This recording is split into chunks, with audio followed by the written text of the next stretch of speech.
UFC. I am the greatest combat actor of all time. So what's up, everybody? Welcome to this episode of Tell the Tape. I'm your host, Henry Cejudo, aka Triple C, and on today's episode of Tell the Tape, I'm going to be going through, that's right, Sean Strickland versus Dricus Du Plessis with the silent S. Guys, these guys have been going at it. I mean, we're talking about Sean Strickland's talking about maybe even shaking a guy like Du Plessis if he says what his dad did to him back in the day. I mean, this fight is absolutely ridiculous. But either way, guys, we are going to announce a winner this Saturday. And for all you fans, I am here to break it down. Guys, this video wouldn't be possible without our sponsor, that's right, Aptive. If you're a former fighter, former wrestler that doesn't like to take no for an answer, guys, Aptive is for you. Yeah, you will be going to door knocking. Yeah, it is a hustle, but when you make it, you make it. Guys, I know between 19 and 20-year-olds, kids out of high school that are foregoing college to chase the American dream. These guys are making $500,000. So you guys make sure to go to summersales.org/Triple C because it's time to level up. Here we go, guys. Sean Strickland, 28-5 versus Dricus Du Plessis at 20-2. I'm actually kind of curious to see who his two losses. I want to say he's undefeated in the UFC against Sean Strickland. Golly, man, this dude's a veteran, man. I remember when Sean Strickland, I want to say he made his debut. It was in Porto Alegre. It was in Brazil, I think so. The first time I saw him, he was 170 pounds, super shy. And now he's a polarizing figure now at 28-5. I mean, I know he's lost to Israel Adesanya. I know he lost to Jerry Cannonier. I know he's lost to Kamaru Usman. And I want to say that one time for his debut, I want to say he actually lost in that one. If you guys get the last one, you guys tell me. Pereira. Yeah. Oh, and Alex Pereira. So here we have it. So I named 4 out of the 5, and I want to say the one in Brazil, he ended up losing. I mean, these are all high-level and top competitors that a guy like Sean Strickland has lost to. 11 KOs to 4 submissions to 13 decisions. In other words, I mean, talk about endurance. I mean, the dude will go to the limit if he doesn't potentially knock you out. I mean, that's a pretty high ratio, 4 submissions. You know, 2 Dricus Du Plessis. You know, 9 KOs, 10 submissions. Look at that. 1 decision. 6-1, 6-1, 76, 77. These guys are somewhat, very, very similar in their tell the tape and size and reach and age. Just what really kind of pops out to me is right here. And this is the scary part right here, is the submission game. You know what I'm saying? Dricus Du Plessis, if there's one thing that maybe he could pull out of the bag, because I don't believe he has better striking than Strickland. But there's one thing that he could pull out of the bag is 1, the wrestling, 2, the chain wrestling with submission. Call it catch wrestling, submissions, but either way, this dude, I underestimated him once with Robert Whittaker, and I don't know if I could do that again. But without further ado, let's go over the King of Africa, Dricus Du Plessis. His strengths. Number 1 strength for me was his distance management. How is it that he actually fought Robert Whittaker? I mean, this is one of the first fights I'm just like, man, the dude's swing's a little sloppy, a little kind of too much motion and whatnot. But if you go back and really watch that fight, he really understood that distance very well with Robert Whittaker, taking him down at the right times, catching his distance to eventually bring in them hands and eventually finish Robert Whittaker. And when he takes you down, his top control is absolutely second to none. I mean, this is like, having a good ground and pound is so essential, man. I hope people tend to overlook it, but top control and ground and pound, like, it's not jiu-jitsu, guys. It's not the submission game. The base of mixed martial arts is actually hitting somebody. And Dricus Du Plessis has done a hell of a good job of doing that. And on top of all that, he's able to mix it. Maybe he's not maybe he's not the sharpest striker. Maybe he doesn't have the sharpest wrestling as well with the takedowns. But he's able to mix everything pretty well. where you don't know if these punches are coming, you don't know when that level of change is gonna come to eventually take you down. And what makes this guy dangerous too, now that he's fighting for the title, I've been there before, and it could be a gift and it could also be a curse. He's on an 8-5 win streak, undefeated in the UFC. You beat a guy like Robert Whittaker. I mean, dude, I was super high on Robert. I feel like Robert Whittaker is one of the only guys at middleweight that could potentially go up 15 pounds to light heavyweight and become a 2-division champ. Like, that's how good, and that's how that's the pedestal that I had Robert Whittaker until this man right here came about and not just proved me wrong, but proved the whole damn world, because this dude was a huge underdog. But now let's get to his weaknesses. He is a little slow. You know, he could have a little bit more of that pop, a little bit more of that pap, and that could be worked on. You know, not saying that like, no, I'm not saying that, yeah. But could he have a little more fast twitch in what he's doing? 100%. I've seen this dude gas out, and sometimes, at times, you can see his composure kind of go out the window. Where he gets heavy, he'll lift the chest as he's getting ready to go, or you know what I mean? That you can just tell when somebody's starting to fatigue. And a lot of it is probably because he's got a lot of muscle too. I mean, is he gonna be able to make those adjustments for this fight?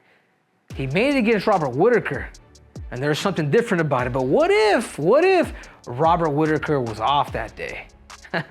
You know what I'm saying? Whatever it is, if he could really pick up that cardio, because I tell you one thing about Sean Strickland, the dude's been through decision quite a bit, and then the dude will fight you to the very, very end. He's never gone 5 rounds. He has never gone 5 rounds, and I think that's crucial. You know, Sean Strickland has done some fights where he's gone 5 rounds. You know, obviously preparing for Pereira. You know, he's done main events quite a bit. The UFC has tend to love them at the apex. But 5 rounds in comparison to 3, right now that I'm training 3 in comparison to 5, it's almost like you can hide someone in 3 rounds. In 5, there's no way. That championship experience is one thing that I hope he really, which I'm sure he did, that he really honed in at as with his coaches and his trainers, is really understanding that threshold to be able to get everything done within those 5 rounds. And this right here is just a precaution.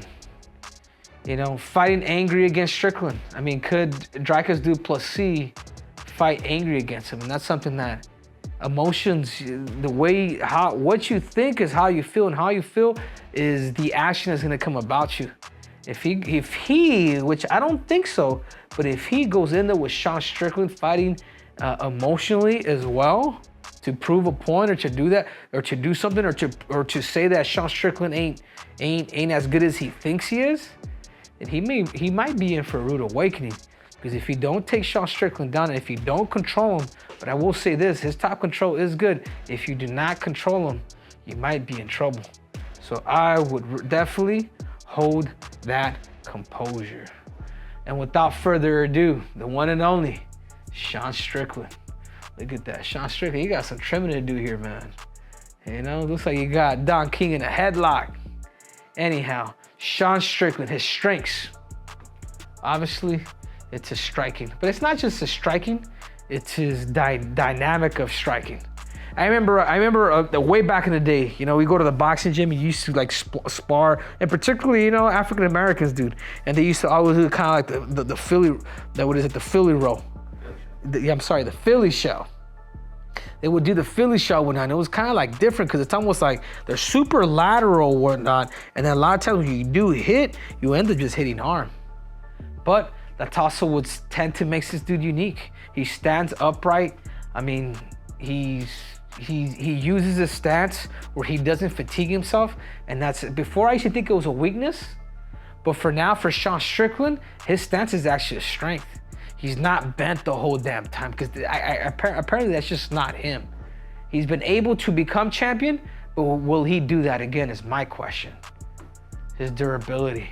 This dude does have a grit. as much shizness as I talk about Sean Strickland, and so has he about me, it's all good. But I will give him this. The dude is made for tough, like he really is. You either put him out, like Pereira did, or you're in for a freaking fight. His experience of competition. He has fought in guys like Israel Adesanya and beat him. He has fought in Alex Pereira. He has fought in Jared Cannonier. He has fought in Kamaru Usman. I mean, the guy has fought in the who's, and all those 5 fighters that he's lost to, 4 out of the 5 at least, have been notable names. You know, he just beat one of the greatest middleweights of all time in Israel Adesanya. You know, would they catch up to Anderson Silva's record? It's gonna take a special somebody with 10 title defenses. I want to say 16 consecutive wins. You know, for Anderson Silva. But that being said, coming off a huge win, you know, off the former middleweight champion of the world and also future Hall of Famer in Israel Adesanya. Sean Strickland, his weaknesses. Again, I know we have the weaknesses up here now, but this is probably one of his strengths. It was his weaknesses until he won a world title. Because I guess the only thing that I could say is he's been true to himself. The fact that he's not bent so much is he's able to maybe do more of that Philly and stay on his feet a little bit more. Because I want to say he probably feels comfortable on bottom. He doesn't use his grappling. From what I've heard from people, Sean Strickland's got pretty good grappling. Sean Strickland's grappling is pretty elite from what I've heard, but he never pulls it out. Will he pull it out against Dricus Du Plessis? Will he be able to defend some of those takedowns? Because remember, Dricus Du Plessis mixes everything very well, from strikes to boop, level change to eventually get takedowns. And this is a big no-no. And this is where I question how long a guy with his style will be able to keep this and people not figure it out. Like, you know what I'm saying? Like, you know, I've always said it about Israel, but Israel just had more. Israel did a good job of kicking. But with a guy like Sean Strickland, he kind of limits himself because he just uses just hands. Unless his hands are that good, his defense is that good. I mean, we'll see. We've seen fights in the past with Cannonier. We've seen fights in the past when he's been able to get taken down with Kamaru Usman. I mean, I'm sure he's gotten better. And then the biggest thing to me is, where is he at mentally? I mean, when you put so much stress on yourself, when you let the media in, you let guys, analysts, guys like myself in, we allow to kind of express our feelings of the situation. I mean, that stuff will get to you. You know, either that or like you probably shouldn't bring that stuff up, but it's too late now to talk to the world. You know, talking about stabbing Dricus Du Plessis, like, that's just, if you go out there on Saturday and fight emotionally, Sean, you're gonna be in trouble. But this is my biggest question right here. Can Sean Strickland fight? 100%. But will he fight right? Or will he listen to his emotions? And here we have it. Strikes landed per minute, 5.82 to, look at this, 6.95. In other words, this dude's more active. Strikes absorbed per minute. Again, you want to go, I mean, this is more on the side where it's more defensive, on the defensive side. Yeah, he may have the Philly shell, but with this guy, you know, he doesn't have that. For that reason, he's probably getting hit in the arm a lot. Takedown accuracy, wow, I wasn't expecting this. Sean Strickland, the more he attempts, I mean, he has a better shot at taking somebody down than Dricus Du Plessis at 50%. Damn, takedown defense, Jesus. And this is why he's able to hold that stance, because he has confidence in his defense. You know, submission average to boom. I mean, you guys, look down the line, dude. It's almost, it's very contrasting in how is it that they fight. This is why I love breaking this stuff down, from strikes landed per minute to defense strikes absorbed per minute to takedown accuracy to takedown defense. And obviously, we cannot forget about the submission game. I mean, this fight right here, guys, it is a fight of just these two contrast fighters that are from two polar opposites, where this guy's, you know, Jesus Christ, and this dude is, you know, Strickland is just what he is. And I love the fight. But if I had to pick somebody to be able to win, I mean, I want to go with the American. I really do. I really do. But if this guy has trouble taking down Sean Strickland, and Sean Strickland has gone 5 rounds, it's hard, man. I remember I doubted this dude against Robert Whittaker. But if I literally had to pick somebody, what do you guys think? Should I do it? With the American. I gotta go. I gotta go with this ninja, man, on this one. I don't know, man, and I feel kind of weird. Maybe, I feel kind of weird. Maybe, you know, we'll put a crown on him. You know, maybe, you know, I don't know, man. There's just something about Dricus. Like I'm at the halfway point, guys, where I think I want to go for this, dude. Because of the emotions that's going on with Sean Strickland, guys, you know what? I take that back. I'm gonna have to go with the King of Africa, dude. I just have to, man. I think he's, I think his head's, you know, it seems like his head's on the right place. He has good top control, good ground and pound. As much as I want to go for Sean Strickland, I have to go with. I said it, and I'll say it, and I'll say it again. I cannot doubt the dude who beat Robert Whittaker when I was 100% certain. I was like, bet the house, everybody. Robert Whittaker's about to annihilate him. So for that reason, as much as I want to go for the American Patriot, I gotta go with Dricus Du Plessis. Again, guys, you guys just watched an episode of Tape. I'm your host, Henry Cejudo, aka Triple C, and this video is brought to you by the one and only Aptive. Guys, if you're a person that doesn't like to take no for an answer, are you a competitor? Are you a former fighter? Guys, I got the place for you. People at Aptive will teach you how to sell. They will house you, in other words. Yes, you will be going to door knocking, but guess what, guys? I know between 20, 19-year-olds, kids out of high school that are foregoing college to eventually chase the dream based on sales. Again, guys, these guys are making anywhere from $500,000 to $1 million a year. So you guys make sure to go to summersales.org/Triple C, because it is time to level up. Till next time, I'm out.